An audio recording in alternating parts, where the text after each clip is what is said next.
Okay, here's my player guide to my D&D world. Really quickly, I'll try to do as fast as you can. You got your bio. This is pretty easy. Your stats, you have adaptness, charisma, cog, knowledge, mean, nimbleness, quickness, smart, spirit, strength.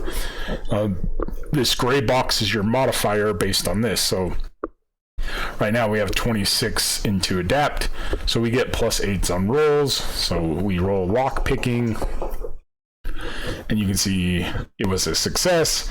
And if you look at the details of why it was a success, you can see we rolled a 15 and we got the +8 because this is so high. If you wanted to be extra good at lockpicking, I give you the skill choices. So I can give you, you can put 3 of your skills into lockpicking. We'll put the 3 here. You click on your lockpicking skill. Boom, you rolled a 20. You actually rolled a 9, but it was the 3 + 9. So you can manipulate your stats pretty heavily, depending on what you want to do.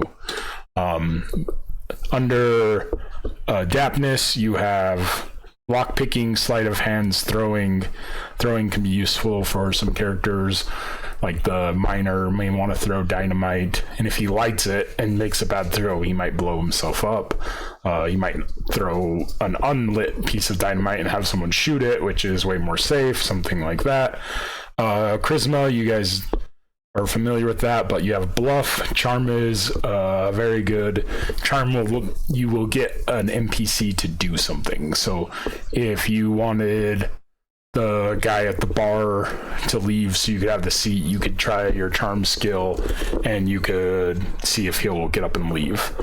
Then you can take disguise. Disguise will let you blend in, so people, if you're wanted by the law, you can throw on your disguise, and not be recognized. Performing is really cool. There's a guitar in the game that can enhance how much money you earn. You can try to distract people with performing, things like that nature. Under the cognitive, you have your perception. Perception's powerful for the fact that if you roll perception, so I want to do a perception check on the sheriff, you would hit the roll button. I don't know why I didn't roll. Let's reopen up the character sheet. But you would roll perception, and then the perception test, if you passed it, I would tell you that they're hiding something from you, or you believe them, things of that nature. Let's hopefully get back in this quickly. Then we got scrutinize. Scrutinize is if you formulate a plan of what you want to do, I will let you roll advantage on certain parts of the plan. So, hey, I want to go open that door with my lockpicking skill. Well, make sure you don't get seen by the guard. Well, that's stupid advice. So, you failed it, so you don't get advantage. Where you might be, oh, that's good advice. I'll let you roll advantage on the mod. Searching is searching, tracking is tracking. Under knowledge is pretty important, pretty cool. I put the know-it-all. So if you were gonna go do a battle on a hill, the know-it-all might know the geography to let you know which way to enter or what to look out for on your venture there. He might know if you wanted to blow up the bank, he might let you know how much dynamite you needed. If you saw a telescope for the first time, he might be able to tell you what it is. It kind of goes into like religion. If you see pilgrims and you don't know who they are, he might be able to know it because he knows it all. Medicine heals injuries. Pretty simple. Injuries have to do with combat. Value is if you shoot someone dead and you find 3 gold teeth and $6, you can roll a value, and I will determine that those gold teeth were worth nothing and you're wasting your time, or if you rolled super well, which you didn't do it again. But if you rolled well, I might say, okay, those teeth were worth $5, and I'd probably just give you the money rather than giving you the items. Mean you have animal wrangling. If you want to ride a wild horse, if there's dogs after you and you don't want to shoot them, things of that nature. Intimidate. Someone won't serve you breakfast because they know you're an outlaw. You can say, "I'll serve me breakfast or I will shoot you," and you can do it that way. Leadership. If the group's like divided on side quests or what you want to do, I might make for fun make a leadership role, and we'll listen to that player and do what they want to do. And they also, at the beginning of the game, I might do a leadership role and determine who gets to control the traveling and open world token.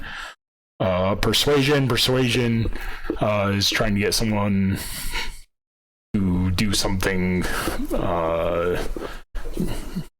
It's kind of a balance between charm, intimidate, and persuade. Charm is like having an NPC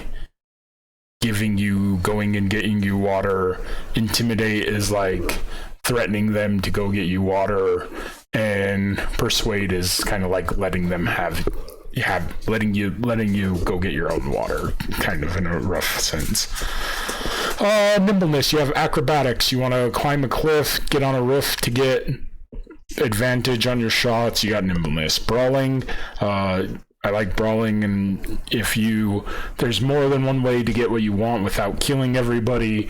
So if you don't like someone in the bar, you can punch them in the mouth and not go to prison or jail or the consequences for that. Horse riding isn't really something I have put a lot into the game, so I wouldn't really put points into that. But eventually, during like running down a train or when you're on a horse, it will give you movement. But yeah. Sneak is sneak, you know that. We're trying to be fast. Smarts is gambling. Gambling is whoever rolls the highest wins, but since he has a negative 15 to gambling, he loses. Ridicule will let you ridicule someone's plan to make them roll disadvantage.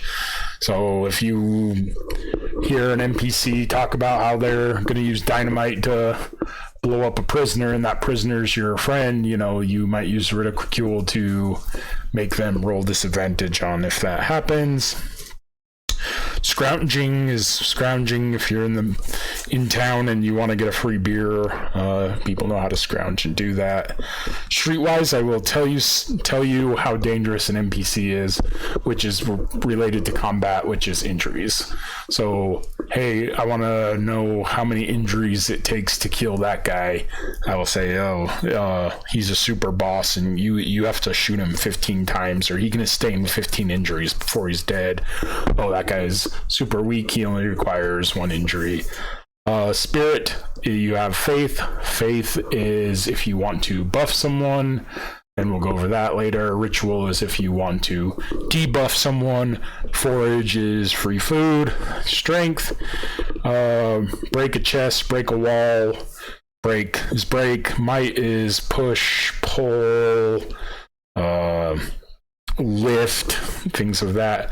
Restrain is stopping someone from doing something that you wouldn't want them doing. Like someone's gonna go punch someone in the face, you can restrain them, or if you're not in a combat situation, or even if you are and you don't want to kill someone, you can try restraining them. We will go to the inventory tab. Inventory tab, you have barbed wire, beer, and it tells you the value of what you paid for that item, and it tells you the weight. You can see that right now beer has 0 weight, so that's because beer is kind of cool in a sense where if you say I want to drink a beer, there's nothing here really, so you activate it, you go back to the stats, well, you have more charisma and you have less cognitive abilities. So then if we go back to the inventory, since you drank a beer, you actually have to click it out of your inventory to get rid of it, and you lose the weight. You have auto pay. You have so much money. You have so many coins. So you are already at negative $15, but you can't be at that. But say you have, let's just say you have $20 and you don't want to type and change. You can just hit this button, and then it also says paid $5, and now you can see you have 15. This is how much weight you can encumber. Encumbrance is based off of strength. So the higher the strength, the more you can carry. And then it's totaled by what's in your inventory. So we have 8 pounds here, we can carry 50 pounds. Hindrances is if you get hurt. I might give you a hindrance. So you fell off a cliff and you lost your arm. You can go. I have the one-armed bandit somewhere, which is a horrible example, but if I pop that in there, you now lose a ton to your shooting skill that you once had, because that's what losing an arm does. So Eagle Eyes is like a edge, so you get like 2-3 crits in a row, I might say you're Eagle Eyes, or if the Death Preacher makes you believe that you have Eagle Eyes or something like that. You have Eagle Eyes, your wanted menu, you can click. If I say, well, now you're wanted by the law more, we'll increase that, and we can go over kind of what that is. And then your class kind of goes down at the bottom. I kind of skipped this, but you have your clean shot, your obstructed shot, your far shot, and your melee shot. Your clean shot is based on your gun. So if we go here and we have our bow, it's 20 feet and we do a clean shot. Anything farther than 20 feet is a far shot, and if he's on the ground or behind a wagon, you get an obstructed shot. If you're melee, you get close to them and you use your melee skill, which is based off strength, and you get the melee shot, or you get a melee attack. Bows don't have ammunition, which is really nice. Carbines, for example, can shoot 40 feet for their clean shot. The Dillinger lets you can only shoot 20 feet with a clean shot, but you're not seen as a threat. You may not see like you have a gun on you, so they're not gonna like shoot you. The Gatling gun, if you click here, has a lot of different stuff to it. So if we grab the measuring tool, and we delete these. So the measuring tool, you would draw a square with the Gatling gun. Too fast. Boom, you want to shoot everything in that area. So we would take 1, 2, 3, 4, 5, 6, 7 times 1, 2, 3. 7 times 3 is 21. So to shoot this area, you would require you to use 21 bullets, which is kind of the balance between the Gatling gun. You also have to have the Gatling gun set up, but then you would roll. I don't care if you want to roll 7s or a 3, whatever you feel you want to do. Let's say we roll 3d2. Let's say 2 hits. So working our way down as the game master, I would look at it, and everything in this row got hit by your Gatling gun, everything in this row got hit by your Gatling gun, and everything in this row got hit by your Gatling gun. That was a crazy good roll. So you can do a lot of cool stuff with that. The pistol just has a range, the rifle just has a range, and the shotgun is pretty neat. Let me pull it out. So if we go in here to guns, we have our shotgun. Boom. So the shotgun shoots 30 feet from you. You select your cone, you drag it 30 feet. Everything in there will get hit, and boom, that will go there. Some of your combat abilities, probably should have went over this before I went over your inventory, but you have hasten. Hasten lets you probably just do another gunshot.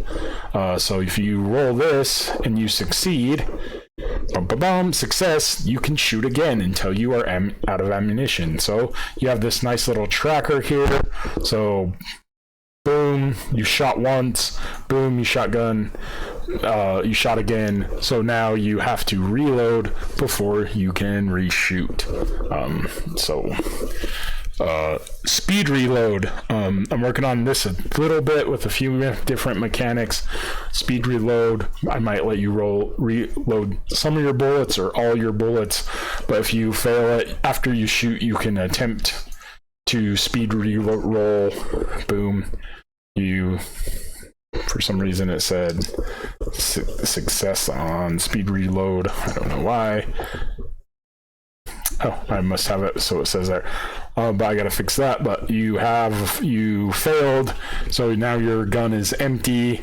Some cool things is you can have like a class, like maybe the prostitute isn't in a position to be helpful. They can reload your gun for you. You go over to overall, which is kind of a funny word to say toughness, but I like it. Toughness, if you get shot, you get an injury in combat. Overhaul will let you overcome that injury. So success, you don't have to take an injury, and you can go on being pretty happy. And then you have your initiative button. Your initial buff was a 5, but since we have one modifier in cognition, then it was a 6. And we go through really quick. And your movement is based off your nimbleness. So right now we can move 45.